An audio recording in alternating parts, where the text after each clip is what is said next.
వ్యతిరేకిస్తున్నారే ఆ రోజు పోరాడినప్పుడు మేడం తన అభిప్రాయాన్ని నిక్కచ్చిగా చెప్పాడు తప్పిస్తే ఎవరి వ్యక్తిగతమైనటువంటి వ్యక్తులను వ్యతిరేకించలేదు. చాలా స్పష్టంగా కార్యకర్తల తరఫున మాట్లాడప్ప వ్యక్తిగతంగా ఈ వ్యక్తి తప్పు ఈ వ్యక్తి ఎలక్షన్స్ లో మైనస్ కాదా ఇవన్నీ మీరు ప్లస్ అని అనుకుంటున్నారా? ఏం కాదు మేడం, మా లక్ష్యం చాలా స్పష్టం. కన్ను గుడ్డుగా చూస్తున్నాం. మోడీ గారి ప్రభుత్వం, మోడీ గారి ప్రధానమంత్రి కావాలి, మూడోసారి బీజేపీ అధికారంలో రావాలి. ఇది మా లక్ష్యం.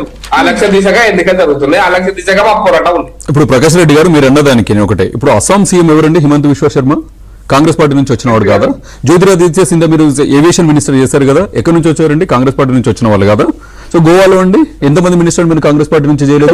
అంటే రేవంత్ రెడ్డి గారిని టీడీపీ నుంచి తీసుకొచ్చి అట్లా కదా. ఇప్పుడు కాంగ్రెస్ పార్టీ సిద్ధాంతాలను నమ్మి ప్రజలు వేసిన ఓటు బ్యాంకుతో గెలిచిన రేవంత్ రెడ్డి గారు ఇక్కడ గానీ మీరు ప్రభుత్వాలను కూలగొట్టినారు కదా.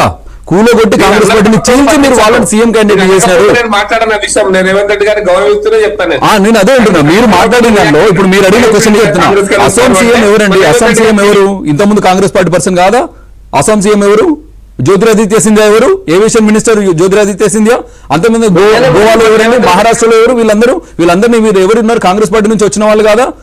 అసలు మీకు క్యాండిడేట్ బీజేపీకి తెలంగాణలో ఒక రకంగా తెలంగాణ అంశం కాబట్టి 17 ఎంపీ సీట్లలో ఒక్క క్యాండిడేట్ వీళ్ళకు ఉన్నదే 3-4 క్యాండిడేట్లు మేడం. సో ఆ క్యాండిడేట్లను వీళ్ళు ఏ విధంగా దీన్ని కొలాబరేషన్ వెళ్తున్నారు మీకు అర్థం కావట్లేదు. తెలంగాణ ప్రజలు TRS party BJP party collaboration లో వెళ్తున్నారు కాబట్టి వాళ్ళకి ఏం సంబంధం లేదు.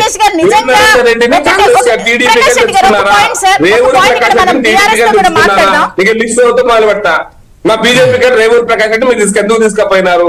లెక్క తీయండి. మీరు అందుకోసం రేవూరు ప్రకాష్ రెడ్డి అంతమంది ఎక్కడున్నారండి? అంతమంది ఎక్కడున్నారు? భారతదేశంలో ఉన్న ప్రతి రాజకీయ నాయకుని పునాదులన్నీ కాంగ్రెస్ పార్టీలో నుంచి వచ్చినాయి. పరిస్థితులు లేవండి. ప్రకాష్ రెడ్డి గారు, రాకేష్ గారు, ఇప్పుడు పదే బీఆర్ఎస్ బీజేపీ కొలాబరేషన్ లో వెళ్తున్నాయి అన్న